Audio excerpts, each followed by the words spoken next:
equality, empowerment, diversity.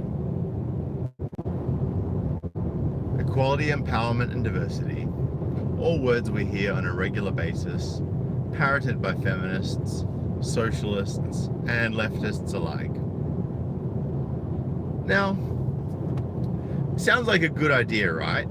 You know, let's all share everything and let's all have one big fucking happy family, right? Fuck capitalism. You know, fuck meritocracy. We just need to make sure that everyone is given handouts so that everyone can get free housing, everyone can get free healthcare. Okay, so are you going to rip down all the houses and make them all the same? And what's that going to cost you? And if you don't do that, then who determines who gets to live in the nice houses, who gets to live in the shitty houses? Because I can guarantee you give a man a free house and say, look, you don't have to pay a mortgage, but you also need to just deal with what you're given. We'll be like, oh yeah, fuck yeah, free house, no mortgage, I'm down, right? Oh, I'm just gonna take that and bank it.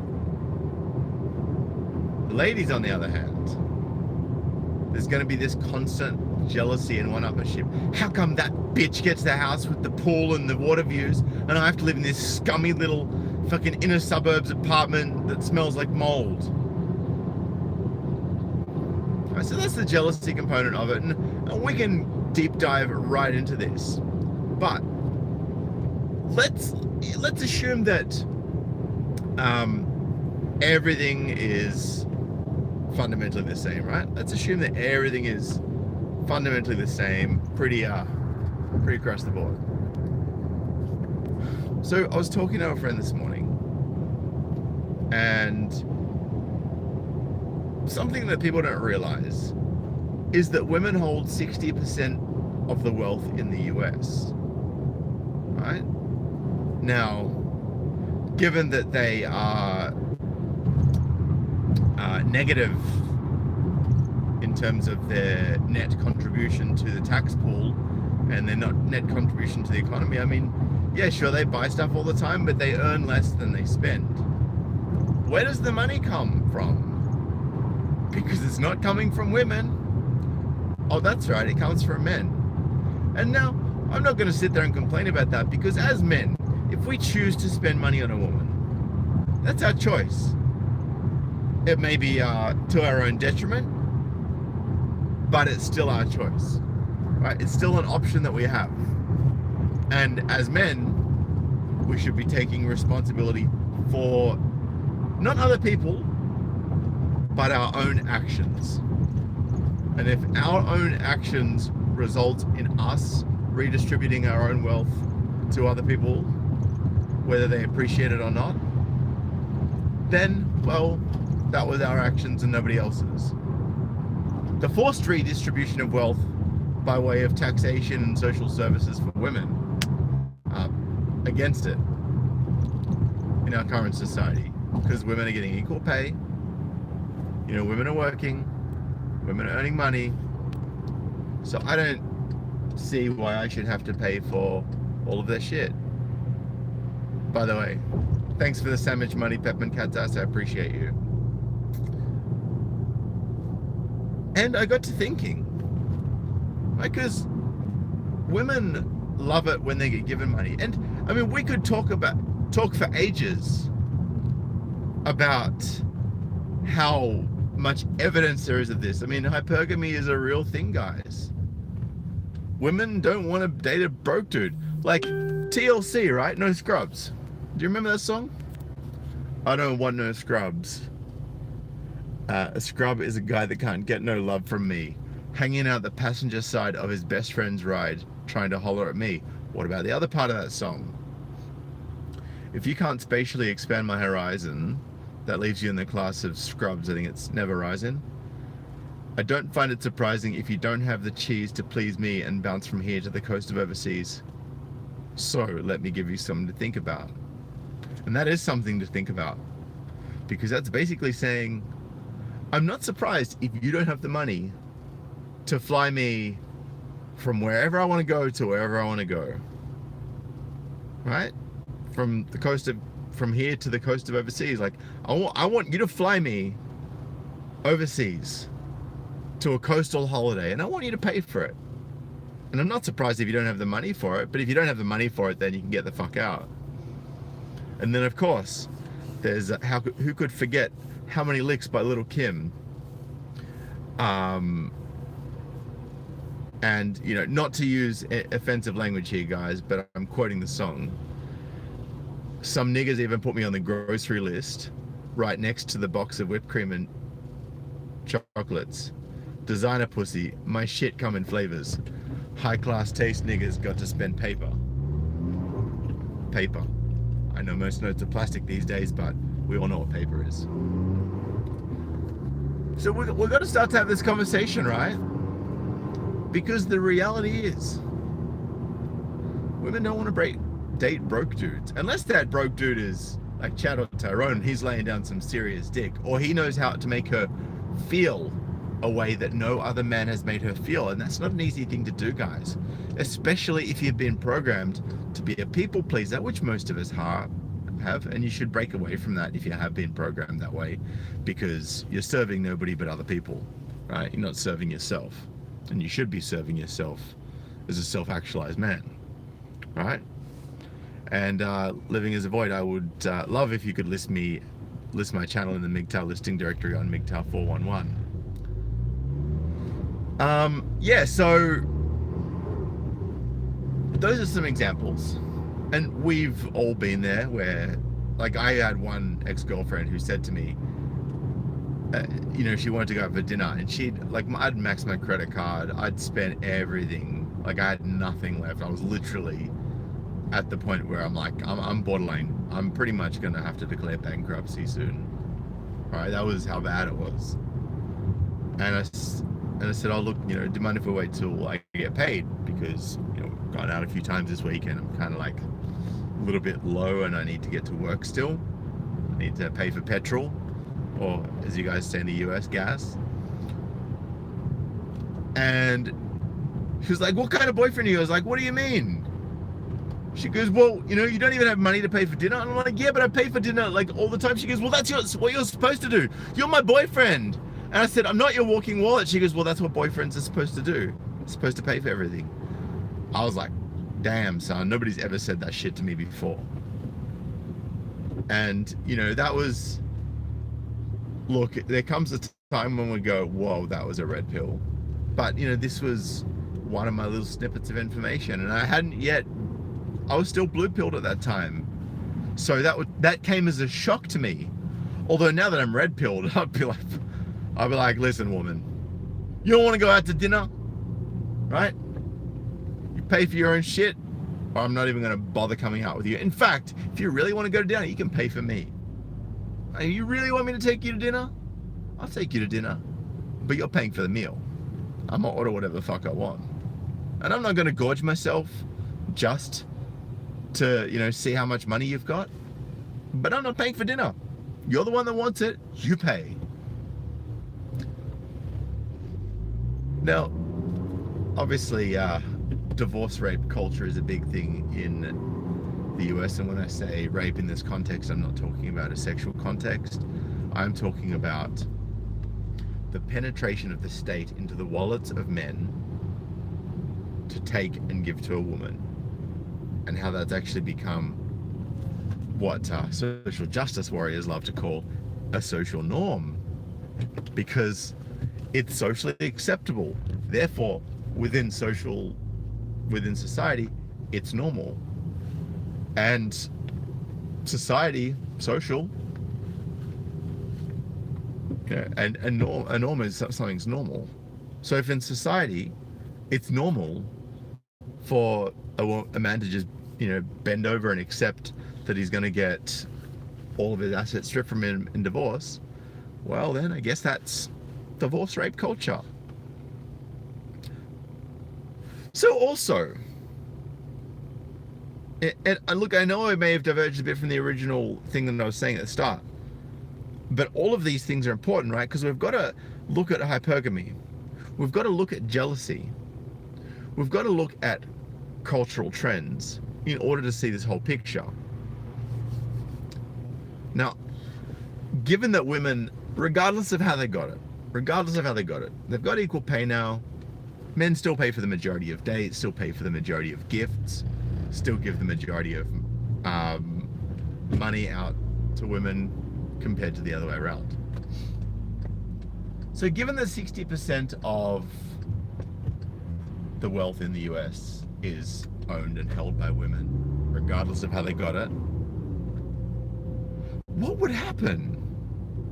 Right? Riddle me this, what would happen if we were to go down the good old Alexandria Ocasio-Cortez route and we were to distribute all of the wealth? We would distribute all the wealth evenly. What would happen if everything was government owned, everyone had a government job, and everyone got paid fuck all? Because, you know, when you're on an equal playing field, and all of the money that you spend, every single cent that you spend, doesn't go back into the free market. It goes back to the government to pay people's wages again. And what happens when the government runs out of money? What happens when the government runs out of resources? Because here's the thing. We import crazy amounts of stuff. Right? So at the moment we've got a free market economy. People will like, we buy so much stuff from China, right? Buy stuff from China, or the many countries we have trade agreements in, right? But when everything's insular, we become a regressive economy.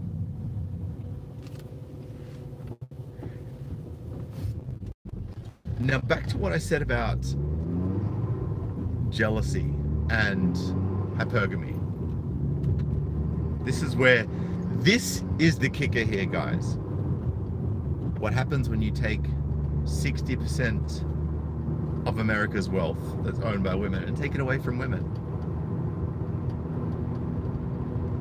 You know where I'm going here. How do you think those women that own 60% of America's wealth are going to react? Percent of women is not a large part of the female population. It's a small part of that's the small part that married rich guys, that divorced guys.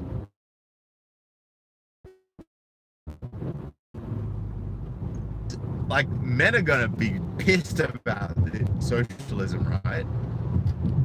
But the women that lose, oh, hell hath no fury like a woman scorned. What happened? What would happen, right?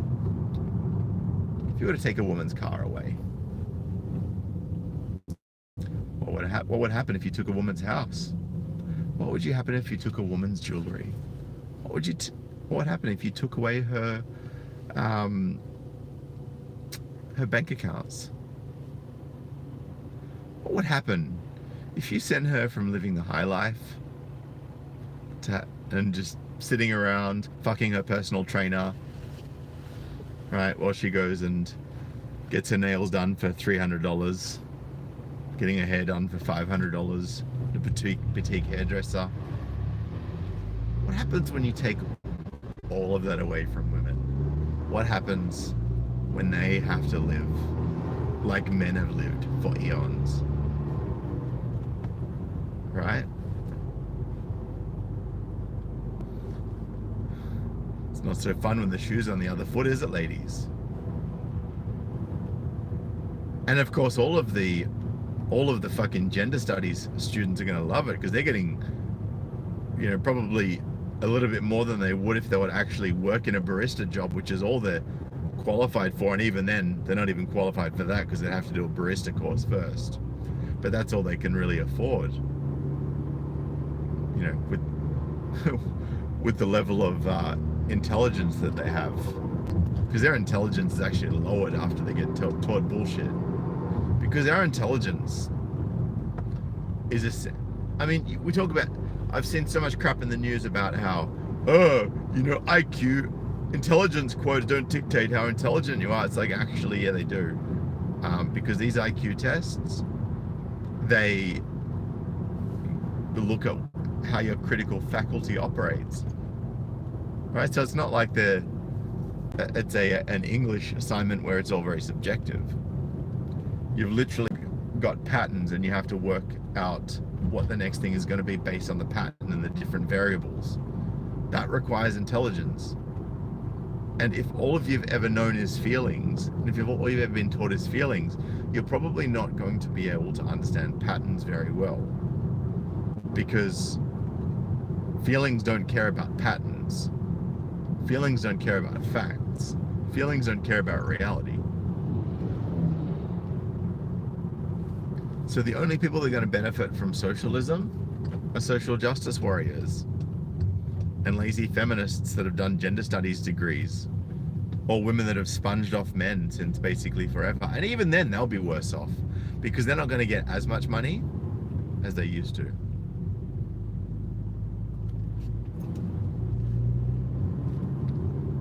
And I know there's some of you guys that have commented that I should check my mirrors. And I can literally see your messages sometimes while I'm checking my mirrors, while I'm looking at the road in front of me. I've been driving for 28 years now. I've driven to Moon and back twice, at least. So, don't worry about me, guys. Yeah, but look, you know, when women hear about a home, right? Free housing, they think house, right? Housing to them is a house, like a freestanding house, one with maybe 3 bedrooms and an entertainment room and a nice kitchen with fucking marble bench tops. That's a house to them.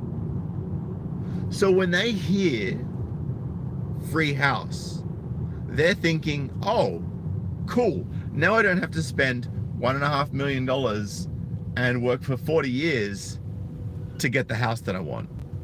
I can just get it for free. But everything comes at a price. And man, you think the sisterhood doesn't exist now? You wait till you take your sisterhood's assets. Shit's gonna turn real nasty real quick. Believe that. Anyway, guys, I'm going to leave it at that. Keep this one short and sweet. I know I've been speaking for roughly close to 20 minutes now. But I just want you guys to think about the just think about this during the course of the day. Think about the implications that socialism will have. Think about the jealousy and the infighting and the resentment that is going to come from women who've actually, you know, had to work hard for what they have. Whether that's been working hard, busting their fucking ass for 30 years with no husband and no children, or whether they've been working hard sucking dick of rich people that then end up being simps and giving them all their money, or get forced to give them their money by the state.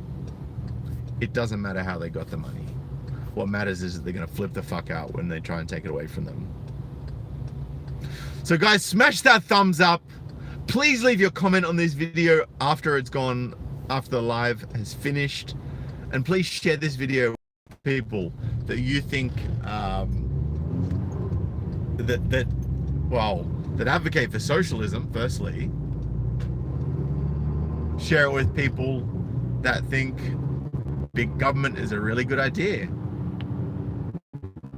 Share it with anyone who's sick of the bullshit and can't see where this country's heading, financially and socially, really.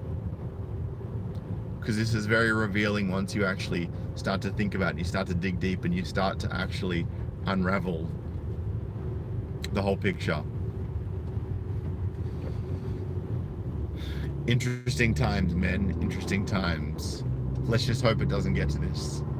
Let's hope that we can red pill enough women and men and boys and girls, because those are the only 4 types of people that exist. Because there are only 2 genders, and men are grown-up boys, women are grown-up girls, and that's all that exists. Just saying. Being transphobic. I'm not, because a phobia is when you're scared of something, and I'm not scared of trans people. I just feel for them. That's all. But that doesn't mean that they're not a boy or a girl, or a man or a woman. Anyway, guys, I'm out of here. I appreciate you all. Please smash that thumbs up. Please comment. Please share this video. It does help to get the word out there. Let's red pill as many people as we can. Try and turn this world around. All right, guys.